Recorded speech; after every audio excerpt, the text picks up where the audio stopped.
Hindi pa rin pumasok? Hindi po sir. Sige. Baka pag pumasok, baka hindi na ako makalabas, no? May picture lang sana ako pero sige. Okay. Bawat sulok ng Pilipinas ay may kwento. Mula sa tuktok ng bundok, sa malalayang pulo, hanggang sa makulay na kalsada ng mga lungsod. Merong isang hindi natatapos na paglalakbay. Dahil sa bawat hakbang, sa bawat destinasyon, may isang bagong kwento na naghihintay. Ang bawat tagpo ay nagpapaalala ng kung gaano kahalaga ang pagmamahal sa sariling bayan. Ang pangarap natin, hindi lang makita ang lahat ng ito, kundi ma-experience ang lahat ng adventures, hamon, at higit sa lahat, pagmamahal sa Pilipinas. Tara, libutin ang sariling atin.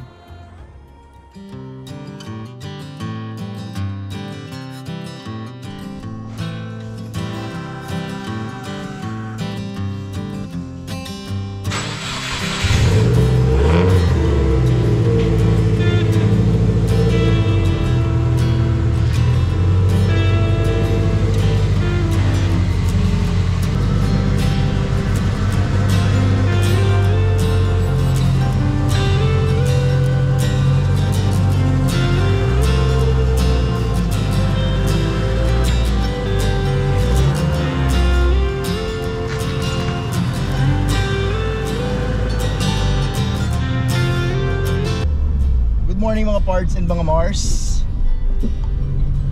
It's a non-work today. At punta tayo sa adventure ulit natin. So medyo maaga yung pag-alis natin ngayon. Makapag-me time naman tayo ng konti. So ituloy natin ang mga adventures para sa libutin ng sariling atin. Currently nandito tayo ngayon sa Muntinlupa, sa base natin. And kung mapapansin nyo, gamit natin for the first time para sa adventure na to, din ay na-feature natin ang isa sa ating mga project cars. Gamit natin ngayon si Dory. At patapos na ang ating NCR. Last 2 na lang tayo. At pupunta tayo sa isang iconic na lugar na for me it's scary. Dahil claustrophobic nga tayo, may pupuntahan tayong isang lugar na hindi pwede sa mga claustrophobic. Bago yan, paggas muna tayo.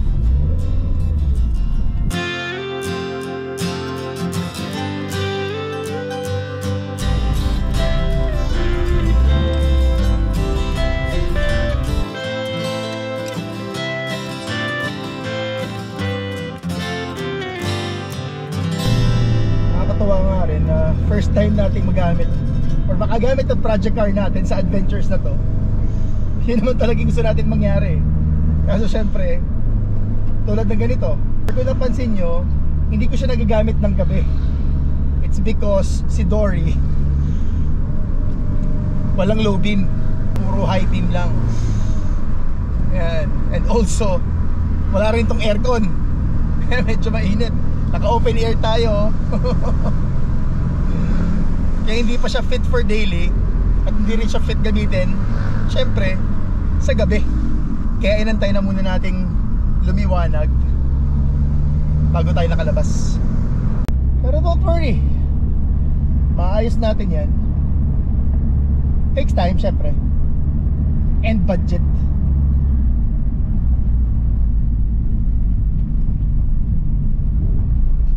Muntinlupa.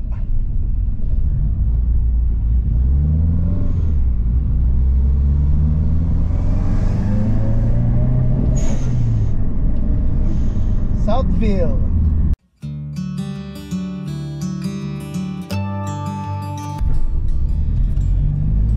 So we are currently at Southville.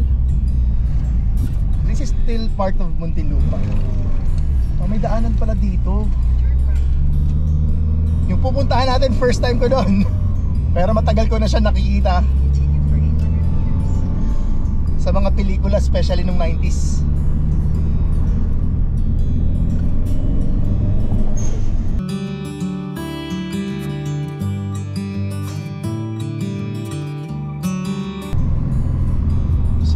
the bridge at nasa ilalim nito MCX.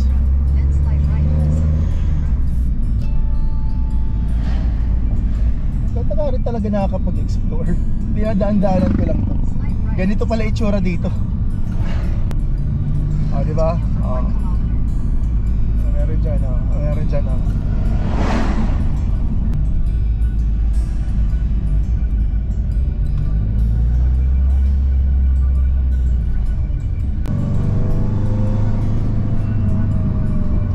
Ayun na, malapit tayo.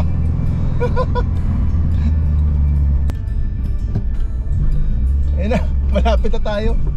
Tingnan nyo naman to, parang walled city. Grabe, taas ng fence.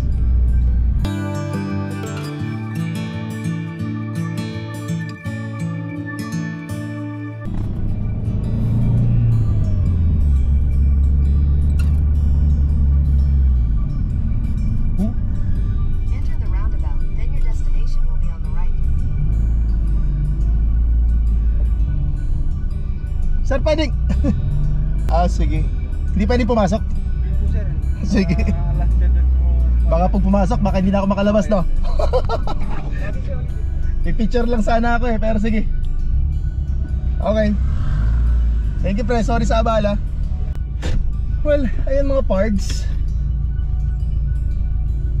Sa left side natin, nandito tayo sa Bureau of Corrections or sa Bilibid. Kita ko lang sa pelikula pero unfortunately hindi tayo makapasok eh. Okay lang, baka mamaya di na tayo makalabas. I-check natin. Ngayon, pag-usapan natin ang details about dito sa pinuntahan ko, New Bilibid Prison.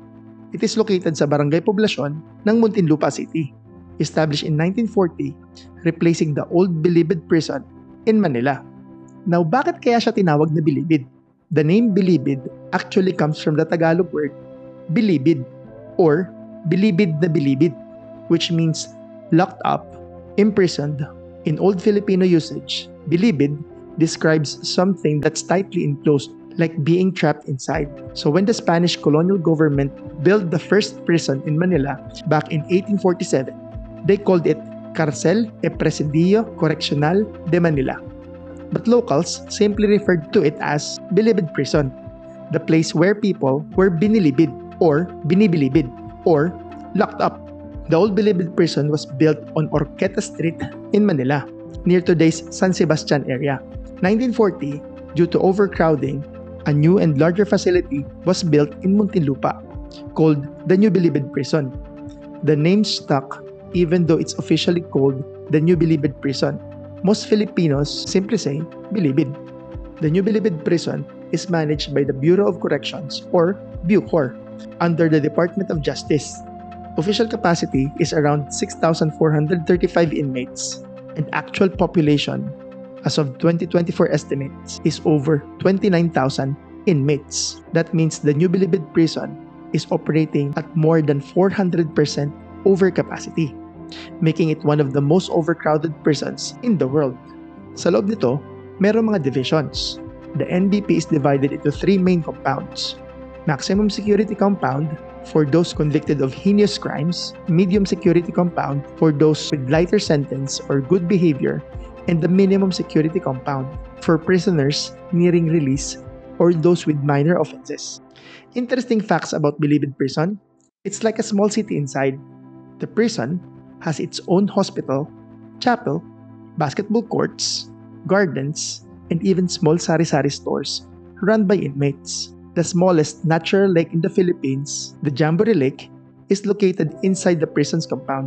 It's officially recognized by the National Mapping and Resource Information Authority, or NAMRIA. It's used to have a music studio and educational program, where inmates once recorded songs and even participated in livelihood projects. Relocation plans: due to overcrowding, the government has started the process of transferring the facility to Sablayan in Oriental Mindoro, which is, I think, nadaanan na rin natin minsan, where a new and more modern prison complex is being built. Famous inmates: over the decades, several high-profile criminals and political figures have served time here. Quick history. Muntinlupa City, ang tinatawag na Gateway to the South. Let's explore its history, culture, and all the cool spots we can check out. Muntinlupa is located sa southernmost part ng Metro Manila. From Luneta Park, it's around 22 kilometers away, roughly 45 minutes to 1 hour drive. Depende sa traffic or depende kung saan ka dadaan. Pwedeng via SLEX or pwede rin via Coastal Road or Cavitex. At dito nga nagsisimula ang South Luzon Expressway or SLEX, kaya naman siya tinawag na Gateway to the South. Muntinlupa is bordered by Taguig and Parañaque sa north, Laguna sa south, kasama na dyan ang San Pedro City. Kaya kung galing ka sa Laguna or Batangas, Muntinlupa ang unang city kung papasok ka ng Metro Manila. Muntinlupa became an official town in 1869 during Spanish period. Pero noong 1918, it was transferred under Rizal Province. After World War II, Muntinlupa became part of Metro Manila. Finally, on March 1, 1995, it became a highly urbanized city. So every March 1, they celebrate Muntinlupa Cityhood Day.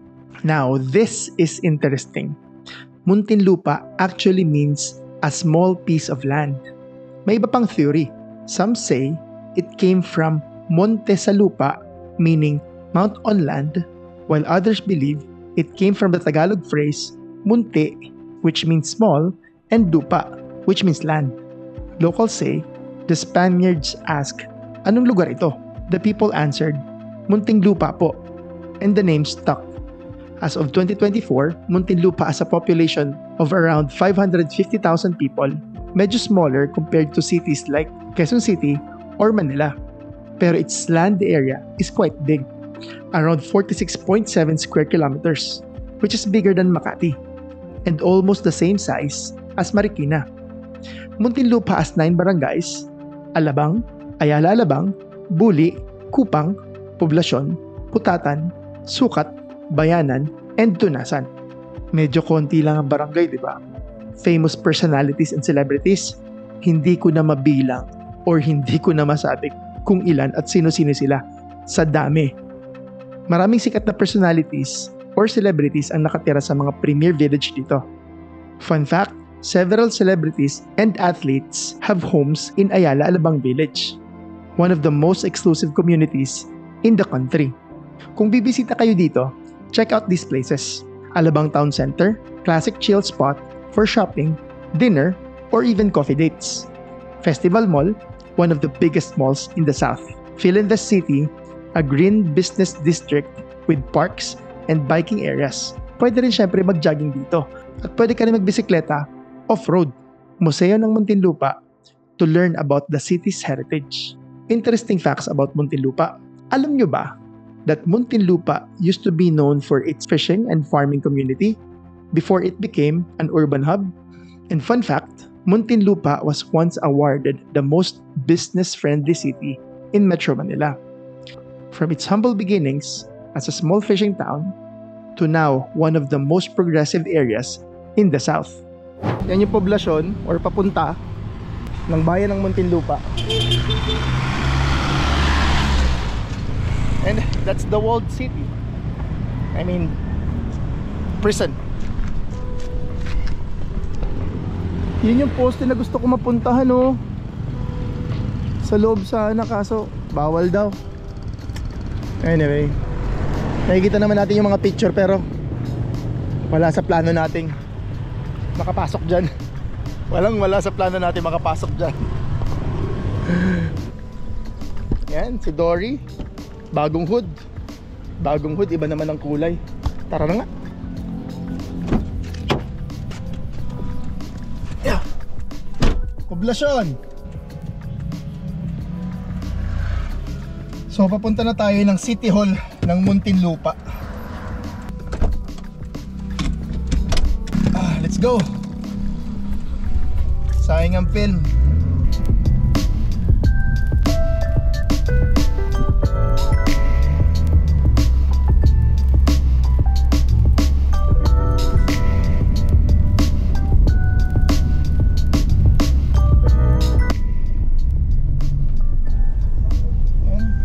Mapapansin nyo, Wala nga masyadong tao because it's a non-work. At medyo maaga pa naman, kaya yung mga nandito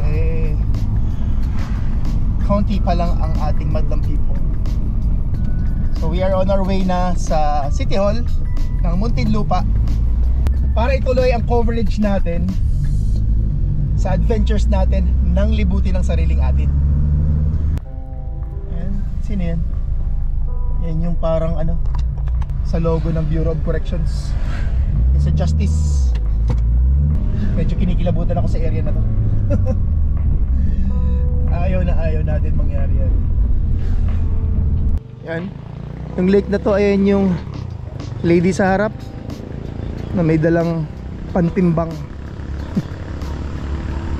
At may lake nga. So surprising. Dito sa Muntinlupa may maliit na lake din pala. I wonder kung may tilapia dyan. Siguro meron naman. Tara. Okay na tayo. Nagmuni-muni lang. Konting muni-muni lang. Entered Poblacion Muntinlupa. And we are here sa area ng SLEX. There. That's SLEX. Sige po. Alright, we are almost near the City Hall, I think. Wala na yatang load yung cellphone ko.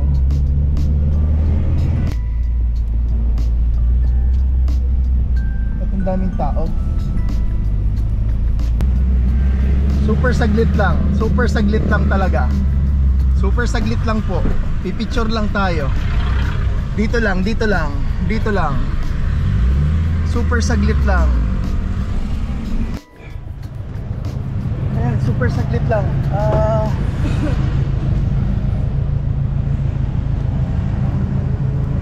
Yan o, perfect na to. Kailangan lang may humawak.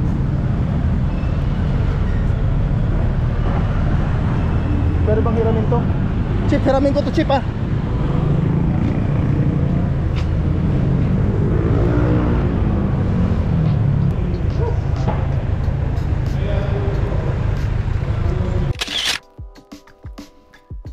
Ayos! Check! Ay, mag-showian na kaagad sila. Sabagay, it's a holiday. Okay, so di na nga rin naman tayo makapag-ikot na dito dahil taga rito na nga rin naman tayo. Uwi na kagad. So that's Muntinlupa. And since maaga pa, tapusin na natin ang NCR. Tapusin na natin ang NCR. One more to go. At since wala nang aircon yung ating sasakyan at medyo nasi-CR na rin ako, uwi muna tayo at magpalit na rin ng sasakyan. So makapag-ikot din ng konti dito sa Muntinlupa. Straight ahead, that's papuntang Manila, papuntang Makati. Yan, diretso. We are currently on the service road or national highway. Dito ang daan kung sakaling hindi ka mag-SLEX o hindi ka mag-expressway. Ito yung daanan, the regular road or national road. Sa likod natin nandyan ang Laguna. So maybe you're asking, ba't di naging last episode yung Muntinlupa? Ay katabi na ng Muntinlupa ang Laguna. Well, it's because gusto natin unahin muna ang Cavite. At katabi ng Cavite, Las Piñas, na kung saan yun yung magiging last episode natin. Unahin natin ang Cavite kasi after ng NCR, it's Region 4A, which is Calabarzon. Ano ba ang nauuna sa Calabarzon? Cavite, di ba? So that's Cavite, Laguna, Batangas, Rizal, Quezon. 5 provinces, 1 region. Yan ang sunod na adventure natin. Pero tapusin muna natin ang Las Piñas. So papunta na tayo sa ating base. At nasa CR na talaga ako. Ang init din ng sakyan na to. Walang aircon. Ayan, so in front of us, yan yung mga expressway. That's SLEX, and then that's the extension papuntang south and papuntang north ng Skyway. Sa baba, that's the expressway. Dito sa Muntinlupa, I would say marami rin mapupuntahan dito in terms of pasyalan. Maraming malls dito. So nandyan ang Festival Mall, nandyan ang ATC. Ito dati Star Mall, kaya nasunog na. Dati nandyan ang Star Mall, yan wala na. Ginawa na lang terminal. Tumawid ka ng konti, nandyan na ang SM South Mall, but that's part na ng Las Piñas. Marami rin mga trabaho dito. Marami ditong hubs, marami ditong tech hubs, BPO. Ayan, no? Itong lugar na to is very memorable sa akin dahil nandito ang terminal dati. Dito ako sumasakay din papuntang Bicol. Ito, terminal din to dati. Pero ngayon, I don't know.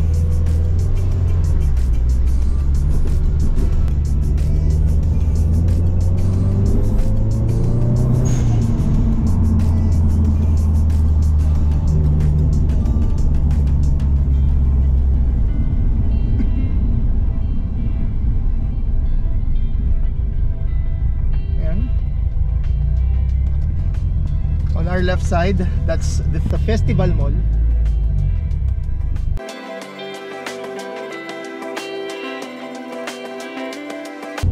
Malaki rin yung mall na yan. Mas malaki yung MOA, pero nakawala rin ako dyan sa laki.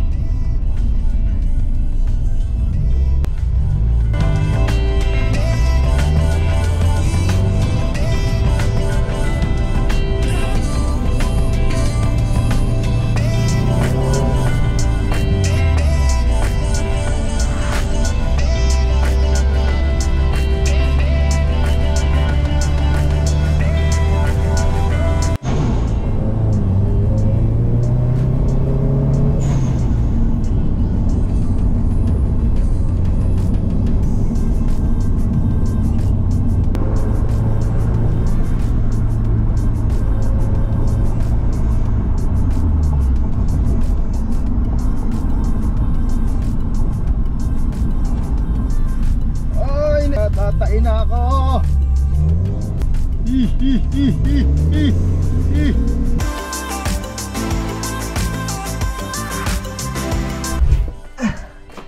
Yan.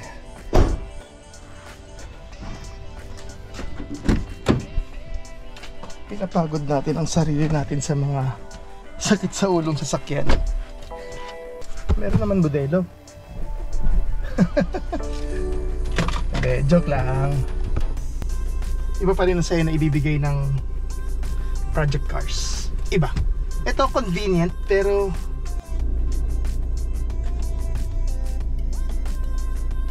ayan, no? Do aircon. Sobrang lamig. Nakakapagkape na tayo. Iba pa rin ang naibibigay na convenience ng mga modelong sasakyan, pero ibang kasiyahan na ibibigay ng mga project cars. Alright mga pards, so tuloy na natin ang adventures natin papuntang Las Piñas. Hindi na ako nakapag-closing. Oops, sabit. Hindi na ako nakapag-closing kanina dahil malapit na. So, hindi na nga tayo nakapag-closing kanina kasi lalabas na. If you like this video, please give it a thumbs up and please do not forget to subscribe to the channel para updated kayo sa mga videos at adventures natin. That's it for today mga parts and mga Mars. Sana nagustuhan nyo ang video natin today. At lagi natin tatandaan, hilig man sa kotse o sa adventures, bakit ka pa pipili? Hard work pays off. Pwede both.